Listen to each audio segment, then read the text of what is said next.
What is the character of the people that are in government? With all due respect, most of them should be behind the bar. And that is the truth. Most of them should be behind the bar. Some should even be in the gallows. Now, if these are the people that are ruling us, then what do you expect? It doesn't matter whether you make, whatever you make it will not. So the point is that the character of the people that are coming to government, their attributes, the sort of people, who are they?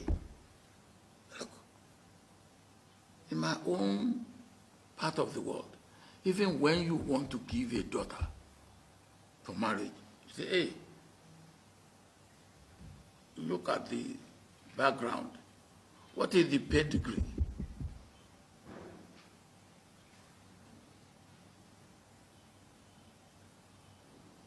And that is one thing we really need to think about. How do we select leaders? What should be the character of the leaders we select? What should be their track record? What should be, where should we find them?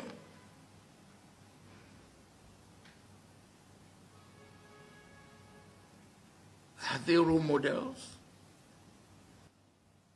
Look at, in your own case, with all due respect, you are not supposed to fix your salary or your allowances. Country will crash. Only by Obasanjo so far you bring what he carried you. It's late now. It's my uncle. We are in PDP together. Not that maybe or PDP, APC or whatsoever. PDP. We are in PDP together.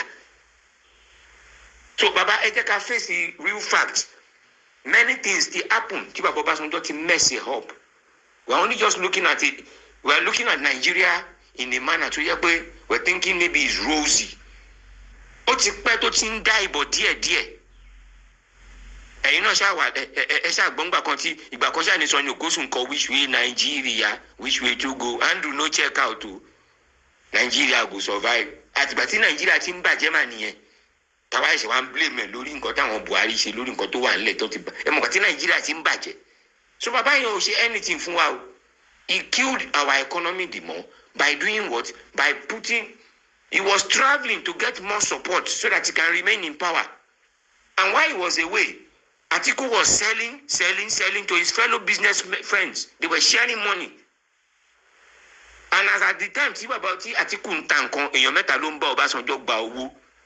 Ẹ̀yin lè má sí nínú fíìmù, àwa wà nínú fíìmù PDP. Èèyàn mẹ́ta ló ń bá Obasanjo gba owó. Andy Ubato, Ifeanyi Ubato kú. Justin Fashawe. Pẹ̀lú Jimoh Ibrahim, àwọn mẹ́tẹ̀ẹ̀ta tó máa ń bá Obasanjo gba owó nìyẹn tó bá ti fẹ́ pín owó, ọwọ́ ẹ̀ náà ti máa ń pín owó. Jimoh Ibrahim, òótọ́ ni mo sọ fún àṣírí mo gé fún yín. Ifeanyi Ubato kú pẹ̀lú Justin Fashawe tó stìrì. Àwọn ènìyàn ní bọ́ọ̀sì Obasanjo tó ń bá Obasanjo gba owó tí Atiku bá ti ta anything ní Nàìjíríà gbà yẹn, àwọn tó ń bá gbà nìyẹn. So he wanted to come back and do what? And eat more money because Atiku ti fi opportunity rí owó jùlọ ló ṣe ń wá third time bid, and he used our so-called foreign reserve to buy his third time bid. But àti third time bid ò ṣe mọ́ ló ṣe láti fi yókù ṣe election so that they will cover up for their deed.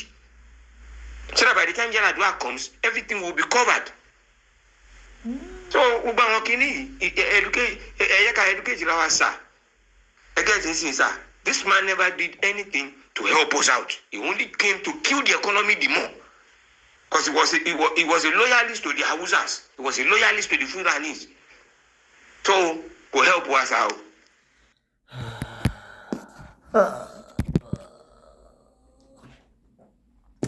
Mo kíwá o gbogbo ibikíbi tẹ́ bá wà tẹ́ tí ń gbọ́ mi àbí tẹ́ tí ń wò mí. Orúkọ tèmi ò yí padà rárá. Yèyé dára kówé kó. Ó ní mò ń jẹ́ àbí ìwọ náà máa fi ti ara ẹ̀ gbọ́ ni. Gbogbo àwọn ara atrocity bàbá Ọbásanjọ́. Bàbá Ọbásanjọ́ ẹ ṣe àwọn nǹkan báyìí. lẹ́yìn ń kulẹ̀ lọ lẹ́ ń kulẹ̀ bọ̀ lẹ́ ń lọ wájú lẹ́ ń lọ sẹ́yìn bẹ́ẹ̀ tí ń lọ sọ́dọ̀ Babangida lẹ́ ń lọ bí ẹ ṣáà ń lọ merry go round. ẹ̀yin sọ wípé gbogbo àwọn leaders pátápátá tó wà Nàìjíríà ló yẹ kí gbogbo wọn wà behind the bars.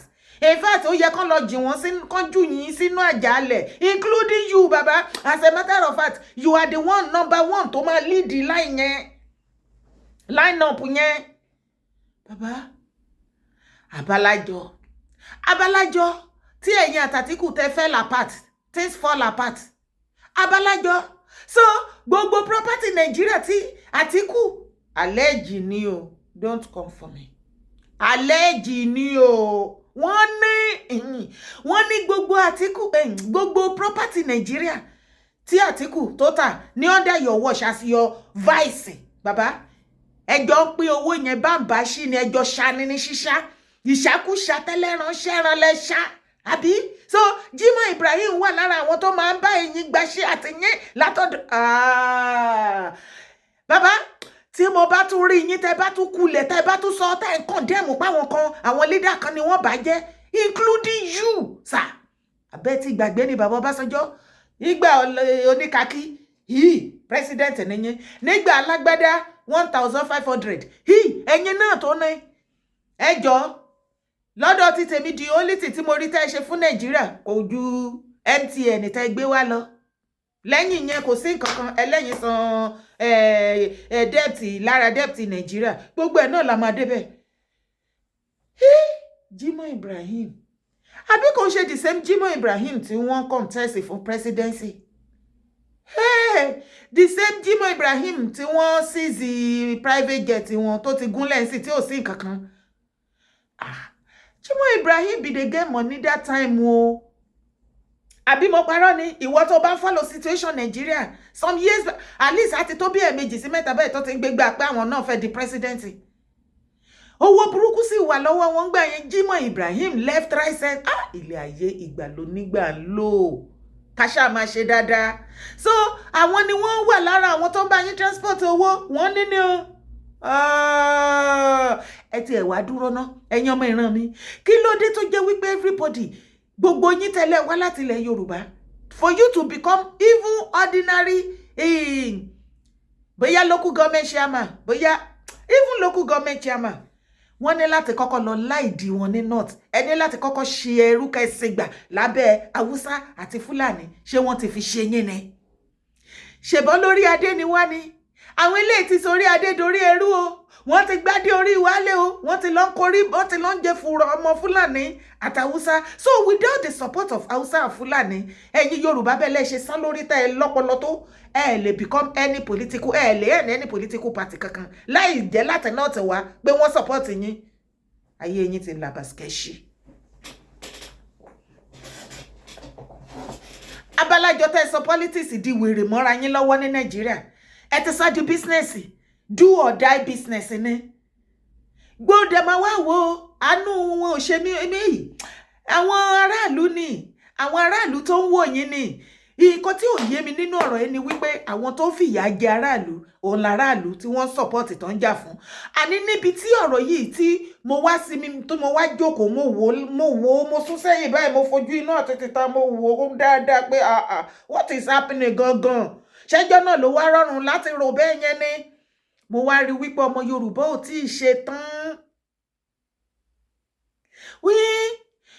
Níbi tí mo study Yorùbá dé bá ṣe wà yìí majority ọmọ Yorùbá ni wọ́n ṣe kí ni bàbá Tinubu kó má rí nǹkan kan ṣe in fact kí irú ìyà tí ò tí ì jẹ àwọn èèyàn rí lórílẹ̀ ayé kó máa jẹ Nigerians àgàgà Yorùbá kí wọ́n máa kó yẹ̀pẹ̀ lẹ̀ báyìí kí wọ́n máa rọ mì kán máa fomi jẹ́ kán máa fi lò síkùn wọn mind kí Tinubu ṣàwà ń bẹ̀ kó ṣàwà ń bẹ̀ for that 8 years kò kàn wọ́n kébi ṣe rí ebi ń pa wọ́n tọ́pọ̀lọpọ̀ wọ́n sọ yẹn wọn ò mí ni ẹ o orin ni o àti wípé content wọ́n ti sọ de content yes ṣé o mọ̀ pé everything tó bá ti ṣe wọ́n Nàìjíríà content náà máa fi ń ṣe àwọn á fi cash out ní online tó bá ti cash out ní online that is why Nigeria government àwọn political elite they never listen to any your lamentation lament náà ni ebi ń pa yín kó pa yín kú ebi ló pa mọ́nàmọ́ná kú ni wọ́n sọ fún yín yẹn kí Yorùbá máa kó yẹ̀pẹ̀ jẹ báyìí kó má sí nǹkan kan fún wọn bí Tinubu ò rí nǹkan kan ṣe kó ṣàlù ọdún mẹ́jọ yẹn.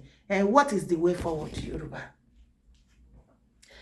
What is the way forward? Àwa wí tán, ẹ̀yin kan wá ń pè fún ipe kí ìjọba ológun kan wá gbàjọba, kí àwọn ológun kan wá gbàjọba. Ẹ jẹ́ ká jọ wo fídíò yìí. Tinubu must go. We want Nigeria army to take over. We want Nigeria army to take over Nigeria. I don't know why they are afraid. Why they are afraid, we don't know. We want Nigeria army to take over Nigeria. We want Nigeria army to take over Nigeria. We want Nigeria army to take over Nigeria. We want Nigeria army to take over Nigeria. Nigeria army to take over Nigeria. Nigeria army to take over Nigeria.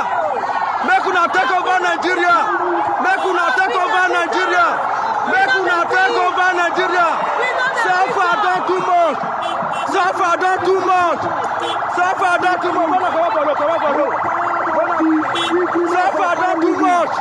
Nigeria army take over. So far too much. So far too much. Nigeria army take over.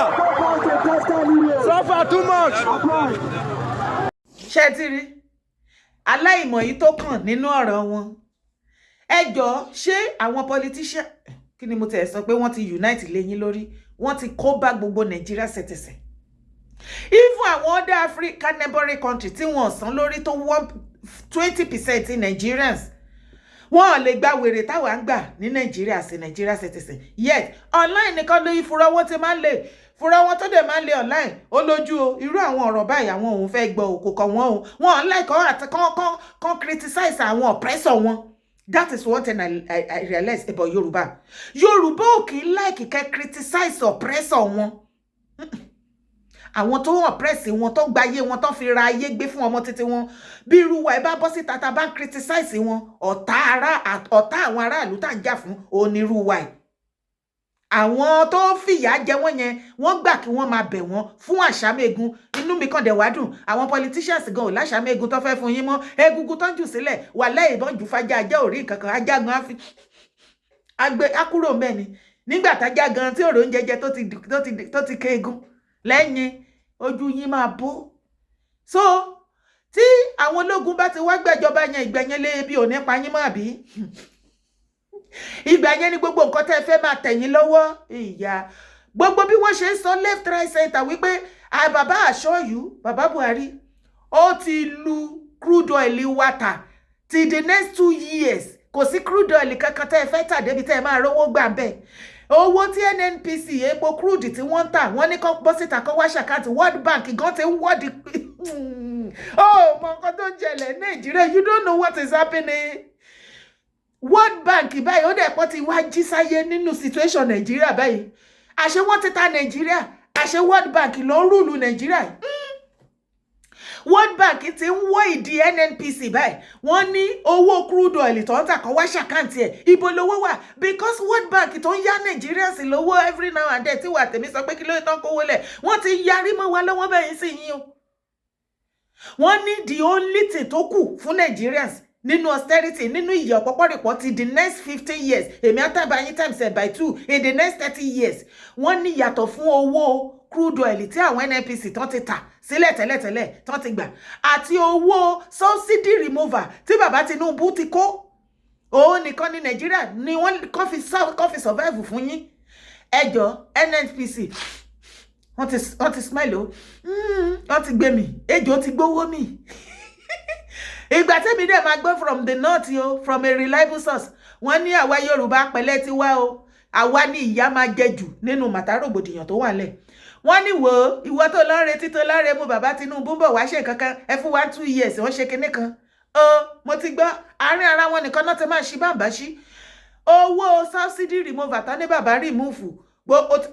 Àbò fẹ́ sọ wípé ò mọ̀ pé bàbá Tinubu ná burúkú owó kán lè dé orí àpèrè tí wọ́n wà yẹn. Wọ́n ná stupid and bastard owó. Bàbá ọmọlà tó wó kọ ìhà kí lórí tí Emefiele tó fi lọ sáré kọ́lọ̀dọ̀ owó torí kí wọ́n rí wípé Tinubu rédì fún wọn pé owó yìí sẹ́ ọ̀rọ̀ tó wó bá ṣe ti ilẹ̀ ló máa gbé. Name your price. Ó tó stage bàbá ò sanwó in náírà mọ́, in dollar, in pound, in euro ni bàbá fi ń sanwó fáwọn èèyàn. You don't know anything.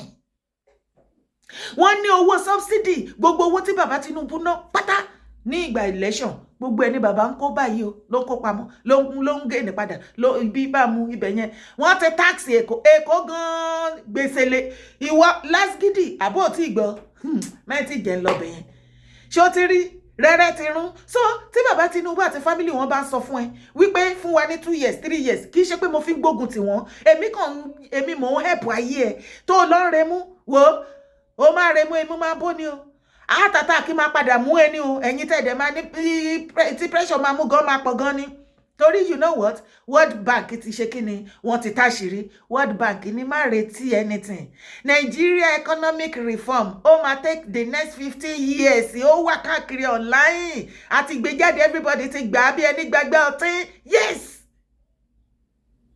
ó ní kí ni 15 years so ṣọmọ yìí pé bàbá Tinubu 8 years wá ṣọmọ nínú 50 years náà ti máa lo 8 years ìyẹn ni mo fi ń sọ fún yín pé má expect anything good 2 years ìtàn sọ yẹn wọ́n fi ń tìyìn síwájú ni o another 2 years 4 years ti pé wọ́n á ní kẹrán dẹ̀ up wọ́n á ní second term yẹn náà ṣẹ̀ṣẹ̀ máa wá ṣe nǹkan sánsan bó jẹ́ Tinubu ló wọlé second term anybody any tribe tí báwo kó wọlé kò sí kankan tó lè rí ṣe as a matter of fact àbákú laṣọ eégún jọjàre ó yá wọn àwọn fẹ́ gbé òótọ́ bá mi sọ fún wọn bẹ́ẹ̀ fẹ́ àwa máa sọ fún yín. It seems that we don't know what they call 73% of our yearly budget on governance alone. Àwọn wèrè elite nìkan ló ń run nígbà yẹn. And when you are leaving antecedent for elites, the senators and the governors and everybody to make more money, you are killing the economy little by little. They will become lords in their own constituency. They will become uncontrollable. That is why we have cabals today. The same cabals are the one fighting that there should be no refinery working in Nigeria. And they were abhorring those cabals at then. OBJ and his group and his so-called elite are abhorring the cabals as at then. They never need economy man issue. Governance stands so 27 to 3 were for education, 3 were for housing, 3 were for health. Wọ́n ṣe pín sí orí gbogbo àwọn sector tó kù ní gbogbo ministry nìyẹn báwo ni àwọn sector tó kù ṣe máa survive and as at that period làwọn wèrè Ọbásanjọ́ ìyàtàwọn Àtìkù gbogbo wọn bẹ̀rẹ̀ sí ní registered universities and registered private schools títí mọ́ gbogbo àwọn churches tó bẹ̀rẹ̀ sí ní private schools and before we know it the governors and the so-called ministries of ministries and education commission in every state.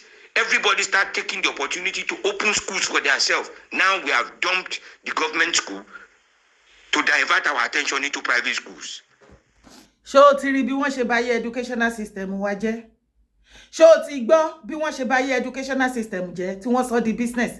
As a matter of fact, lẹ́ni báyìí, gbogbo everywhere, ìyá aláta tó bá ta igi tó ń ṣe gìtà, tó bá ní owó dání tó lè invest sí educational system wa, wá o. Owó wá wọ́n ti ready wọ́n ti ṣílẹ̀kùn sílẹ̀ very soon ṣé certificate wa gan tiẹ̀ ní orí ṣó nídìí ni ṣó lórí ṣó nídìí ni ṣó ti ń gbọ́ refinery a ní refinery 4 ní Nigeria government they are useless ayé wọn ti bàjẹ́ òsì ni wọ́n ojú òtí wọn bẹ́ everybody ṣe pariwo lójoojúmọ́ kán tiẹ̀ ṣìtìjú kán fi jẹ́ kẹ́yọ kọ́kọ́ function láyé àtẹ̀láíláí tí Port Harcourt every now and then every month ni wọ́n máa ń ṣe ló máa bẹ̀rẹ̀ iṣẹ́ at least tó ti ń promise wa Nigerians wípé Port Harcourt refinery ó máa bẹ̀rẹ̀ iṣẹ́ ní month sí á ti máa lọ sí 4 to 5 months yet kò sẹ́jẹ̀ kò sómìíra ṣùgbọ́n àpadà gbọ́ wọ́n ní táǹkì á wọlé ní refinery tí ò ṣiṣẹ́ ní Nàìjíríà tó ní kò ṣiṣẹ́ táǹkà ń wọlé táǹkà ń gbé kíní jáde kíni táǹkà ń gbé wọlé kíni táǹkà ń gbé jáde bẹ́ẹ̀. There are so many things tó ti wrong ní Nàìjíríà. Tá bá wá sọ wípé kí wọ́n ká dá dúró, sọ wípé ẹ tí ready èmi ò wá force yín mọ́. Àsìkò yẹn ti kọjá tí mo máa force mi ìfi gbà kan force yín mo kàn bẹ̀ yín mo enlighten yín pé kíní kan nísìn nǹkan tá bá ti fẹ́ ni máa bá yín fẹ́. Ojú everybody jọ máa bó ni ṣùgbọ́n á bójú ra wọn lọ. Àbí kò yé yín bẹ́ẹ̀ yẹn. Kò ń ṣe force mọ́ kẹ́ jẹ́ ká gba Yorùbá nation. Tí ready àbí ìyá yẹn ò tí ì débi tó yẹ kó dé ó yá ẹ máa jẹ̀yà yẹn lọ. To pay school fees if not for the day of that same Baba Obasanjo. He was giving contract, he was giving licenses to his girlfriends and everybody. Atiku also was in government and also supporting someone to be the same person that killed our agriculture in 1979 is the one you said paid the debt. He killed the whole entire agriculture in 1979 when he became an head of state, before he left the office in 1977. Before he left the office in 1979, Obasanjo has killed all our agricultural sectors. Baba Gani Daudu has an office in Western House. He owns a farm then. I was there present with him when I was working. Foreign reservoir as at then was $42 billion under the watch of Okonjo-Iweala and under the watch of, as a minister for finance, and under the watch of CBN governor, then Chukwuma Soludo. Truly generated the 42 billion, and he showed us that he had generated 42 billion. But in Koto Baba Obasanjo, she was gone. He went to Paris Club to negotiate our debt of 36 billion. On getting there, and to negotiate the debt, money dividends to Magba. Did they give the dividends back to Nigeria? No. They negotiated the debt and they said we should pay $12 billion. Of which, after paying the $12 billion, we are still left with $30 billion. In the process, Baba Obasanjo started seeking third-hand bid. He started seeking third-hand bid. Things that were not meant to be approved was what Obasanjo was ordering Okonjo-Iweala and CBN governor Chukwuma Soludo, his brother from Anambra, to start putting into play. They started spending the remaining $30 billion. On the verge of that, Chair Rotipeng Bayeno, she 10 naira, 5 naira, 20 naira, 50 naira, don't she in Malaysia. Don't you build 1.5 naira, 120 naira, not you build it. So to work, bye. Okay, Baba Obasanjo, wọ́n kó àwọn ọmọ Ìgbò, wọ́n kó wọn rọra. Ó jọ gàtè, kò jọ gàtè, ó dúró gàtè, ó sì fẹsẹ̀ méjèèjì tìró. Tọ́n bá ní apá kan ẹfun apá kan sò ni wọ́n, ṣé ìwà táwọn náà wù fún àwọn ọmọ Yorùbá sí ilẹ̀ Yorùbá, ṣé kò tó bẹ́ẹ̀? Ṣé àwọn náà máa fi proof sí? Ṣé wọ́n gan ò fàdédé lórí? Wọ́n fi dé náà. So, èmi ò kàn fẹ́ kí port kó máa call kettle black ne. Ẹ̀yin bàbá wọ̀nyí, gbogbo yín, you are all a disappointment and a disgrace to our generation. Akọ́ṣe yín wípé apadà mọ̀ yín ní leader nílẹ̀ Yorùbá. Ẹ̀yin àgbàgbà ilẹ̀ Yorùbá àtẹ̀yin political leaders ni mò ń bá wí o. Generation yín ò dá, kò sí kankan nínú yín láàrin yín tó nífẹ̀ẹ́ ilẹ̀ Yorùbá rárá bó ti wù ọmọ bí orí èèrà báyìí. Ìmọ̀tara ẹni nìkan ti bà ti yín jẹ́. Ẹ ṣàfẹ́ lówó bóyá wọ́n sọ fún yín pé tẹ́ bá ti kú ẹ̀ ń kówó lọ sọ́run. Ìgbà tó jẹ́ pé ikú abá ti wíwe gan, gbogbo yín lọ síbẹ̀ tẹ́ ẹ̀ sunkún òfò àtàdánù, ẹ padà mú ẹ̀kọ́ ẹyọ kankan báyìí dání bẹ̀. Gbogbo eré ayé táwọn yẹn náà sá, ìgbà tí wọ́n amúnisìsọ ni yín o. Mi ṣe kíní o. Bí mo ṣe ń bá yín sọ̀rọ̀ lọ́wọ́lọ́wọ́ ẹ̀, bí máa yẹn ṣe ní burúkú owó both home and abroad tí property ṣí èrè dànù. Ǹjẹ́ o mọ̀ wípé gbogbo family wọn ti dogun báyìí? Ìjà burúkú ni gbogbo family Abatiwiwe ń jà lọ́wọ́lọ́wọ́ báyìí lórí ogún Abatiwiwe. Ṣé mọ̀ pé Abatiwiwe àti ìyàwó àti first son ẹ̀, àwọn mẹ́tẹ̀ẹ̀ta náà jọ kú papọ̀ kọ́lọ́run tẹ́ wọn sáfẹ́fẹ́ rere. Àwọn ọmọ tó kù tó fi sílẹ̀ bí méjì àbí mẹ́ta wọ́n sì kéré. But despite that, pastor ni bàbá wọn o. Abatiwiwe family iná ti ó ti cash fire kẹ́ ó ti gba náà kẹ́. Abatiwiwe family ó ti gba náà kẹ́ torí property kẹ́ wọ́n ti fẹ́ jà kù. Torí property wọ́n ti manipulate will àwọn ẹ̀gbọ́n Abatiwiwe bí ya family àbí brother wọ́n ti ń claim àwọn nǹkan kan. Àwọn ọmọ gan ti sọ wọ́n ti ń jà sórí percentage. Wọ́n ní Abatiwiwe bẹ́ẹ̀ kò fi anything sílẹ̀ fún bàbá ẹ̀ nínú will ẹ̀. Yí pé kò expect pé òun máa kú ṣáájú bàbá òun. Bọ̀ bàbá ló wà láyé ọmọ tẹ lọ báyìí sí. Ṣé bàbá ò wà ní jẹun ni wọ́n sì ní bàbá ní àwọn ọmọ tó wà òkè náà bíi ti Abatiwiwe, ṣùgbọ́n ogún Abatiwiwe yẹn òun náà ní láti pín bẹ́ẹ̀. You see, life is a very useless thing, it's a vanity. Tó bá sọ wípé vanity upon vanity, all is vanity. Kí ọ̀rọ̀ mi kó lè yé. Ìwọ tó jẹ́ Mùsùlùmí gan, tó bá ń sin òkú in an Islamic way, ó ríro, kò send message sí yín o. Ríro. Kọ́mọ̀ tí wàá sọ Kristẹni àti oníṣẹ̀ṣe gbogbo wa, ṣùgbọ́n mi ní yé máa sọ. Tí máìdè ò bá lọ síbẹ̀, ò bá jẹ́ oníṣẹ̀ṣe àbò jẹ́ Kristẹni, lọ wo bí àwọn Mùsùlùmí ti máa ń sin òkú, wọn kì í jẹ́ kó dọjọ́ kejì. Ṣé mo parọ́? Ètí bá fi parọ́ bẹ̀, ẹ já mi níbi comment section. Kò wá ṣèyẹn nìkan. ṣó rí tó bá fẹ́ sí òkú bó bá wùn kó ní owó tí èèyàn kan ò ní rí nínú ayé tó jẹ́ mùsùlùmí wọ́n ṣẹ̀ṣẹ̀ máa lọ gé aṣọ funfun tó máa fi rope ẹni òkú yẹn wọ́n ò ní mú lára aṣọ property tó ní o èèyàn tó lówó burúkú you can imagine the kind of materials àwọn aṣọ àwọn oríṣiríṣi the most expensive thing irú kí lorúkọ woman tó lọ ra bra billions of naira yẹn you can imagine nǹkan táwọn olówó tán bá ti lówó jù wọ́n máa ń ya wèrè ni wọ́n máa ń wide nǹkan tí ò exist nǹkan tí ò make sense náà máa ń ṣe nínú gbogbo owó yẹn wọn ò lè rẹ́yọ kan báyìí píìnì wọ́n wá lọ ra aṣọ funfun wọ́n á fi yí òkú yẹn wọ́n á dé lókùn wọ́n á dé lókùn wọ́n á dé lókùn wọ́n á wá ra ẹní wọ́n wá yí mọ́ ẹní kristẹni ló máa ń pọ́n ìsìnkú lé àwa tún waste owó coffin gbogbo ẹ̀ wọ́n á rẹ́ ibi tán máa ṣe sí gbogbo ẹ̀ my dear mùsùlùmí wọ́n fi eérú àwọn ni mo mọ̀ tó ń fi eérú fún eérú tán fi yẹ̀pẹ̀ fún yẹ̀pẹ̀ wọ́n á wé mọ́ ẹní wọ́n á wá gbẹ́ ilẹ̀ wọ́n á jù síbẹ̀ tó bá tán ní gbogbo wàhálà ilé ayé bá tán gbogbo oní properties abroad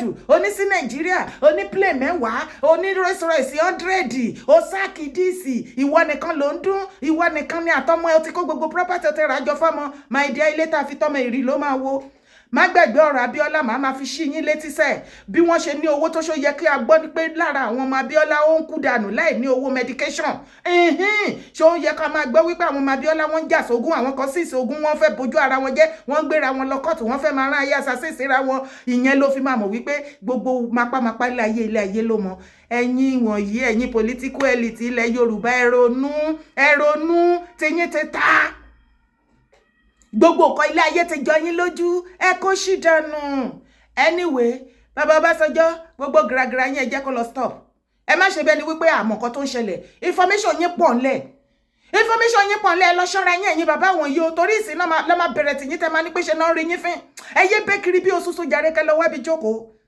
ṣé yìí bẹ́tà Tinubu ni ẹ jẹ́ ká sọ̀rọ̀ síbi tọ́rọ̀ wà ikọ̀ ògbé kan bí òwú jago ìmọ̀tara ẹni nìkan ti bá ti gbogbo yín jẹ́ àti bàbá Tinubu bẹ́ẹ̀ ni kílẹ̀ ayé jẹ́ ti yín nìkan tó bá jẹ́ wípé ẹ̀mọ̀nà dé ọ̀run ni ẹ lọ negotiate ọ̀run mọ́ Ọlọ́run lọ́wọ́ kẹ́ẹ̀dọ́ Ọlọ́run ló kù ṣùgbọ́n Ọlọ́run jù yín lọ ẹ̀ lè kọjá bí the highest post tẹ́lẹ̀ wà òun náà lẹ́dẹ̀ ti jọ wà yẹn ṣé bàbá Ọbásanjọ́ bá mi drop comment ìsàbẹ̀ fídíò ṣé bàbá Ọbásanjọ́ ṣé wọ́n bẹ́tà ju Tinubu mi support Tinubu bọ̀ òtítọ́ ni mo wà fún àwọn méjèèjì òṣèmí ṣùgbọ́n lórí ọ̀rọ̀ ilẹ̀ Yorùbá a máa ti gíbojú gbogbo yín ṣé Tinubu bẹ́tà Ọbásanjọ́ ṣọ́básanjọ́ bẹ́tà Tinubu ṣebí ìjà agbára power èmi jù ẹ lọ ìwọ ojú mi màá ṣó ẹ nǹkan kan ohun tí wọ́n fi tán jà táwọn méjèèjì ń jà tílẹ̀ Yorùbá dẹ̀ ń jóná tádẹ̀ ń pariwo sẹ́yìn àgbààgbà tó kù pé ẹ tètè bomi pa náà ẹ̀kọ́ ẹ̀ ṣe oníkálukú yín sún sẹ́yìn nǹkan tẹ́ bá lè géènì lọ́dọ̀ bàbá Ọbásanjọ́ àti bàbá Tinubu òun ní gbogbo ẹ̀yin àgbààgbà ilẹ̀ Yorùbá